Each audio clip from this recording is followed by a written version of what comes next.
I'm Monique Soltani. I'm a wine expert, a journalist, and I'm thirsty for life. This is Wino TV, where culture and agriculture come together.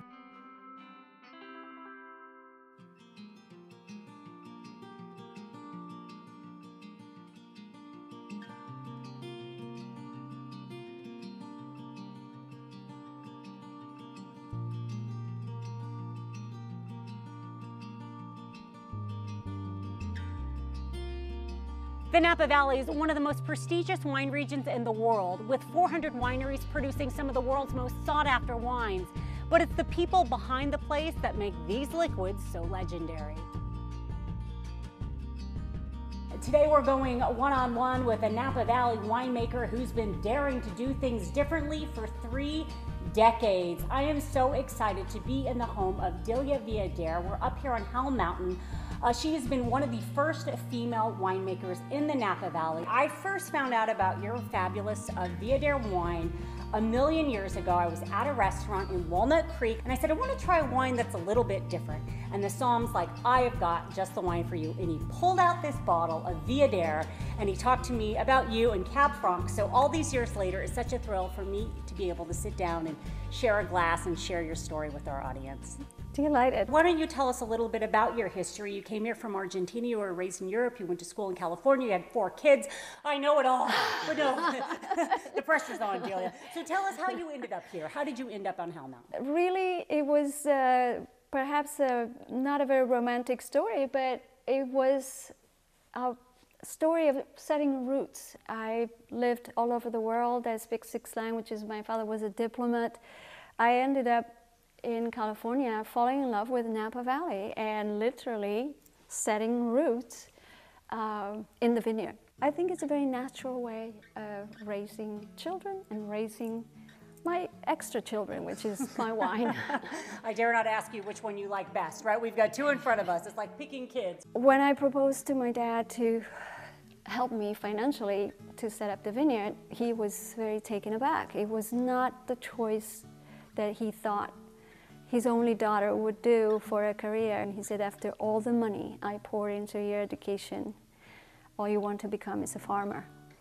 And I said, well, Dad, I think that I can do it. I think that I can definitely create a little niche, a little place for me to grow and have the family grow with me.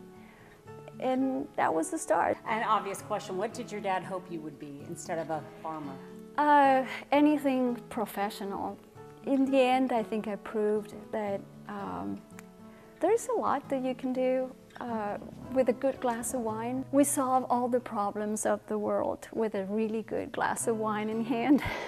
That is a very good thing, and we've been having a lot of glasses of wine in our hands lately, because I feel like every day I feel like we've got a new problem to solve. When your father had said, oh, you're going to be a farmer, most of us in America, we don't think about the farm when we think about wine. We don't think about agriculture when we think about wine. We think about wine and dinners and fancy this and that, but it really is all about the land. And talk about the land that we're on specifically. Talk about Howell Mountain and why it makes some of the such amazing wines here in Napa Valley. Well, absolutely, Howell Mountain is blessed with a terrific terroir, and I think that's what it's been showing consistently in every wine. We are in the toe hole of Howell Mountain. It's very, very volcanic, very rocky, stresses the vine, and then on top of that, we have a perfect direction for sun exposure that protects the vines. That is something, a concept that people would not give too much thought. In the past, people will think of a vineyard and think of, okay, how am I going to mechanize it to kind of not to spend so much on labor? I thought of it in a different perspective. I said, if I were a vine, where would I like to be? With the sun. On top of that, the vines are much closer to the ground here on purpose, and that's something that I borrowed from Burgundy. That evenness of ripening produces a kind of quality in the tannins and quality in the raw material that will allow me to really produce a fantastic wine, because I do believe that the soil, the terroir, the wine gets made in the vineyard. And the winemaker helps just a little bit, right? And 30 years ago when you came to the Napa Valley, or over 30 years ago, I guess now, What was it like compared then to now and being a female in this business? It couldn't have been that easy. It wasn't common, definitely. I'm thrilled to see that there is more and more women participating. But at that time, there were very few, I think almost none. There were vineyard owners, wine growers, winemakers, just by themselves. So there were not that many women. And for me, it was another thing that I did differently just because of my background.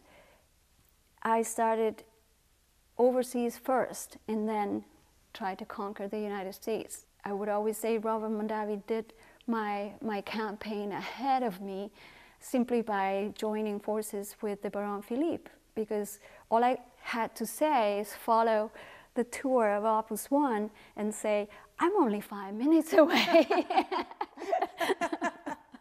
Just throw a rock and you can hit me from there. You can hit me from there. But it was interesting. You're talking 30 years ago, people didn't really know a lot about California, and particularly they didn't know exactly where to pinpoint Napa Valley if it wasn't for that historical joint venture. It wasn't the French trying to be French, it's just that they really didn't know where Napa Valley is. It's something that is mind-boggling that people would ask, really? The United States produces wines? And they were not trying to be sarcastic, they really didn't know. Yeah. And it was only 30 years ago. Obviously, you've seen a ton of changes throughout the 30 years, and I got to bring this up because I read the book Tangled Vines last year, and I, hate to bring up such a horrible thing that had happened, but what a great success story for you to persevere. So for anybody who's not familiar, there was a fire, and a lot of your inventory was lost in the fire. Yes. That was set by an arsonist. At Mare Island, yes. That happened exactly October 12th of 2005. I will not forget that day. My entire production of the 2003 vintage went away. And you're at this level, you're really doing a work of art, and you can't replace a work of art. You can't reproduce the 2003 vintage all over again. It won't happen again. Besides that, it was right before release. So all of the placements, all of the, all of the restaurants, all of the allocations that I had already committed to, all of the countries that I was sending wine to, you can't tell them, put a placeholder there, I'll come back with the next 2004 vintage when it's ready. Wait a year for me. It wouldn't happen. So everything came to a standstill. I had to be really creative and decided to change strategy. And the change of strategy was go direct to consumer. I couldn't really do anything else. And that was the beginning of trying to go direct through the internet. Remember, it was the beginning of trying to sell wine on the internet. We had a lot of compliance issues and shipping issues and so on and so forth. In a way, it was terrifying at the moment, having done so much work for more than 20 years and all of a sudden kind of almost lose it all, to have to start all over again. Basically, that's what I did. Turn around, start all over again. And what kept you going? How did you, because I read the book and it's not even me, and I'm like crying when I'm hearing what had happened. And so I just can't imagine me being not even any part of just feeling the way I felt. I cannot even begin to imagine what that must have. It could have been devastating, and in the end, I think that as a farmer, truly you have to learn to let go of the things that you cannot control and try to keep going with the things that you can. You don't try to change what you cannot change. And there wasn't much I could do with the wine that was completely destroyed. There wasn't much I could do with the insurance company that drag it out and drag it out and drag it out for 2.5 years, and I was just barely above water. And it was just difficult, yet it turned out to be a blessing in disguise, because it was the beginning of that change towards direct-to-consumer. It was a beginning of a change to another way of going on. And I think that the best part of me is that I've always kept the idea that I was doing this for my children, I was doing this for my family, I was doing this for, certain way as a legacy, something that I could leave them and they could take on and move forward. So it was, I think, perfectly timed that both my son and my daughter were finishing college, working nearby, and I decided that, I need help. I need you by my side. I cannot do it by myself. I need your help. And my son immediately said, okay, I can help with the vineyard. And then my daughter was more appropriate for her to be in sales. But I think I attribute it to my children that they came and we provided a common front to make this happen all over again. So it's almost like that thing brought you together. Wine has a way of bringing people together. Absolutely. And we were talking a lot about your wine. Let's try some of them. We have 2014 Viader and 2014 Cabernet Franc. Dare is made in such a way that it's more of an introduction. It's just to show the beauty of the variety, Cabernet Franc, but it's more for any day. It doesn't need too much of a thinking behind. Viader, perhaps you want to keep for a little bit more in the cellar and keep for a more robust meal.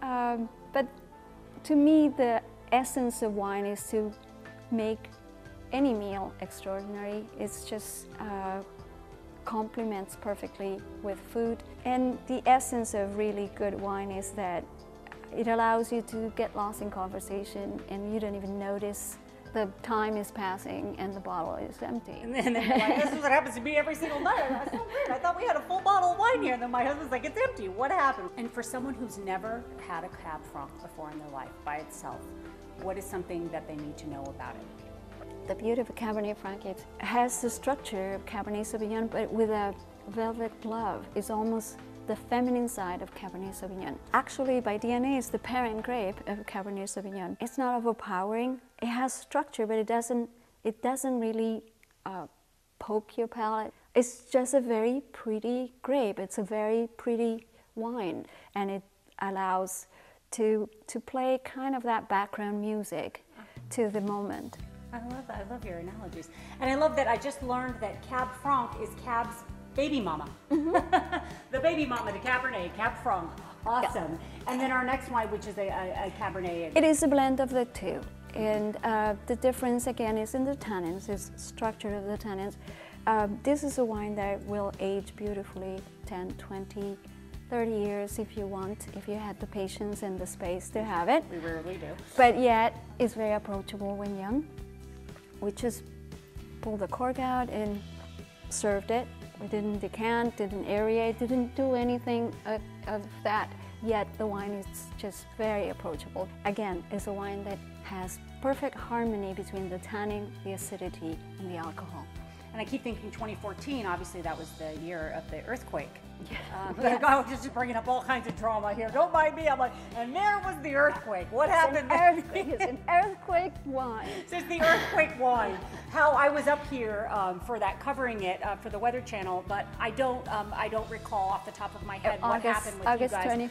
24th. The day I remember, but how did you deal with it? Were you guys okay? Well, it happened in Napa, so we're about 30 miles from the epicenter. So your wines are obviously all on property now, and your barrels, everything was fine. Nothing was tipped over, no bottles broken. You were good to go. No, we were good to go. This makes me very happy today. And this wine is delicious. Do you have a cheers or a toast, anything you say around your house? It's because it was my birthday. We say Cent'anni, which means for another 100. Cent'anni. Happy birthday. Thank you.